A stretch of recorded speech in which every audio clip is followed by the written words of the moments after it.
Donc, comme on avait dit,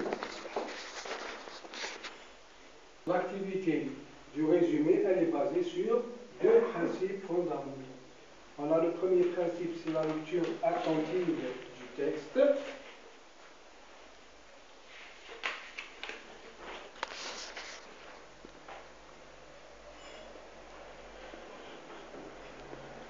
Donc, permettant d'identifier le thème qui va permettant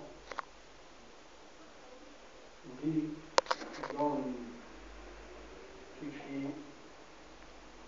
le thème. Donc, elle permet d'identifier le thème, c'est-à-dire savoir de quoi il s'agit. De quoi il s'agit. Que développe mon texte ou mon thème. Elle permet aussi de défendre la thèse défendue. Donc, elle permet de connaître la thèse défendue plutôt. La thèse défendue.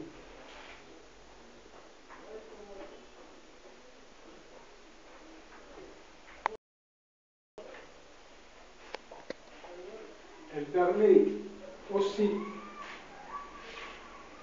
l'implication de l'auteur. Est-ce que mon texte est il y a subjectivité ou objectivité de mon texte? Et enfin, elle permet aussi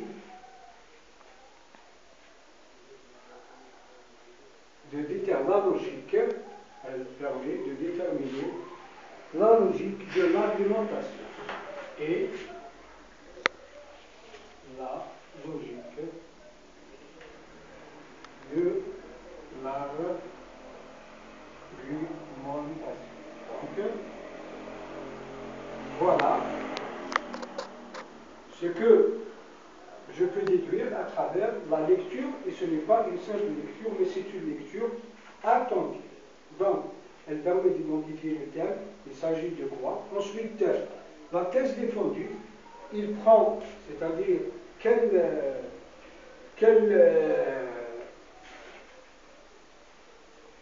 est la thèse qui sera défendue. Donc, la position là, il s'agit de la position de l'auteur. Ensuite, l'implication, s'il y a encore, ce n'est pas tout le cas, l'implication de l'auteur, est-ce que mon texte est-ce qu'il y a objectivité ou est-ce qu'il y a subjectivité de mon texte? Et aussi, elle permet de déterminer la logique de l'argumentation. Est-ce que l'argumentation, elle est plausible, elle est convaincante? Donc, la logique, ça veut dire est-ce qu'elle est plausible et est-ce qu'elle est convaincante, l'argumentation de l'auteur. Donc, ça, c'est en général. Des fois, vous pouvez trouver, par exemple, un seul élément, elle va me permettre de déterminer le texte. Des fois, c'est selon le volume du texte et l'importance du sujet. Des fois, on détermine juste, on a un petit texte, un texte court, on détermine juste des choses, par exemple, la signification du texte, le sens du texte, le thème du texte. Parfois, on peut déterminer les quatre éléments, la thèse défendue, l'argumentation, l'implication de l'auteur ou non. Donc, c'est selon la qualité et le type de texte à étudier. Ensuite, donc, dans cette première étape, donc, il y a quatre phases. Cette première étape, cette étape est composée de quatre phases.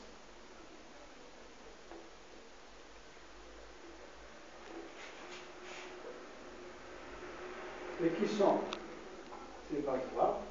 Donc, on a un, examiner le texte. C'est examiner le texte.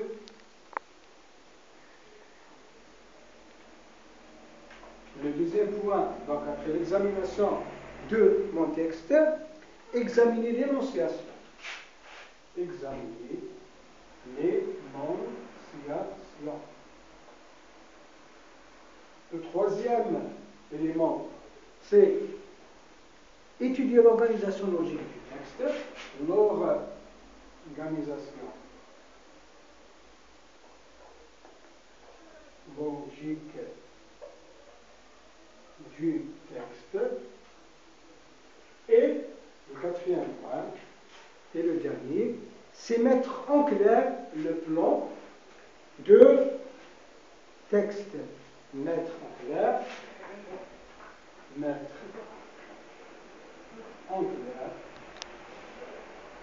le plan du texte. Donc, j'examine le texte, ensuite j'examine l'énonciation du texte, c'est-à-dire est-ce qu'il y a présence de l'auteur ou non. Ensuite, l'organisation logique du texte, comment il est organisé mon texte, comment il est fait, quels sont les éléments de mon texte, et cela aussi c'est selon le type de texte à développer et à étudier et à élucider. Ensuite, mettre en clair le plan du texte, c'est-à-dire le plan du texte, on a toujours un plan du texte avant de faire le résumé. Et le résumé ne doit pas sortir du plan du texte lui-même. Par exemple, si j'ai 3 parties dans mon texte, le résumé doit être composé de 3 parties. Donc c'est mettre en clair le plan de mon texte.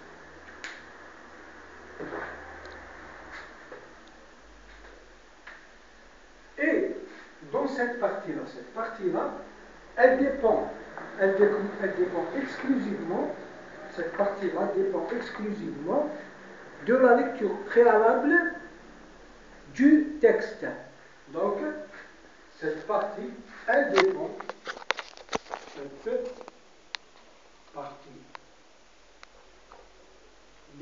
essentiellement et majoritairement de la lecture préalable du texte. Et là, c'est les objectifs de cette lecture, elles sont multiples. Donc, les objectifs multiples suivants. Donc, pourquoi je fais cette lecture-là multiple suivant. Donc, soit je vérifie pour confirmer, c'est les objectifs. Premièrement, c'est vérifier pour confirmer. Voilà. Deuxième point, j'élucide pour préciser, élucider pour préciser, élucider pour préciser. Ensuite, troisième objectif, c'est analyser pour choisir. Analyser pour choisir. Donc, voilà les objectifs de la lecture au préalable de mon texte. Soit je vérifie pour confirmer, je vérifie pour confirmer une chose. Ensuite, soit je décide pour préciser, élucider ça veut dire rendre clair, rendre apparent, pour préciser la chose. Soit j'analyse pour choisir, j'analyse mon texte. Ensuite, je choisis ce qu'il y a comme intérêt dans ce texte. Voilà les objectifs de la première lecture de mon texte. Maintenant, on va passer à autre chose. Après avoir, donc, et toujours dans la lecture du texte, on a dans cette lecture,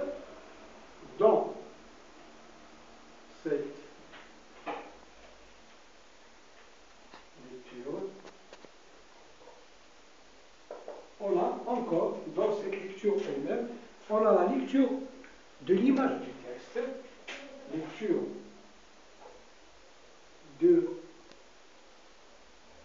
l'image du texte, et on a la lecture silencieuse et attentive du texte. Lecture silencieuse et attentive du texte. Ensuite, on a l'organisation logique du texte, voire l'organisation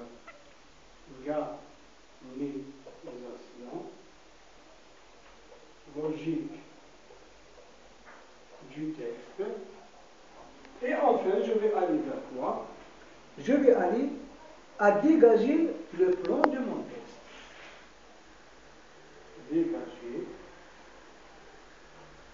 le plan de mon texte. Donc, voilà les différentes étapes avant de faire mon résumé. Là, je ne suis pas allé vers la rédaction. Regardez, lecture de l'image du texte, c'est une lecture au préalable, c'est une lecture rapide, juste pour déterminer le thème. Ensuite, c'est une lecture silencieuse et attentive du texte. Là, c'est une lecture silencieuse et attentive du texte pour déterminer les différents éléments de mon texte et même les éléments périphériques. Donc, ensuite, l'organisation logique du texte, comment il est organisé mon texte. Donc, il y a combien de parties dans mon texte. Ensuite, je vais dégager quoi? Tout ça étant fait, je vais dégager le plan de mon texte, c'est-à-dire comment je vais écrire mon texte. Et mon résumé plutôt. Et j'ai dit le résumé doit avoir tous les éléments du texte. Dans mon texte, par exemple, il y a 4 paragraphes. Mon résumé, il doit être composé de 4 paragraphes, mais ces paragraphes-là, ils seront faits, c'est-à-dire en contraction. Ce n'est pas, je vais parler des choses les plus importantes et les idées de base de mon texte. Donc, on aura terminé avec la première étape qu'on avait dit. La première étape, c'était quoi? C'était la première phase. La première phase, donc, c'était la lecture attentive du texte. Maintenant, la deuxième étape, c'est quoi? C'est l'élaboration. Là, c'est la deuxième étape. C'est l'élaboration. L'élaboration du plan clairement noté. L'élaboration du plan clairement noté. L'élaboration du plan clairement noté qui va guider la rédaction, qui va guider la rédaction du résumé. Là, du résumé. Donc là, je passe à quoi? Après avoir lu et tout ça, déterminer les éléments. Là, je passe à la rédaction. Ça veut dire quoi? Je passe à l'écriture. Et bien sûr, tout en passant à l'écriture, encore nous avons des étapes par lesquelles on doit passer. Et ces étapes-là sont donc l'élaboration du plan. Elle va passer par encore 4 étapes qui sont la reformulation. Je vais commencer par la reformulation.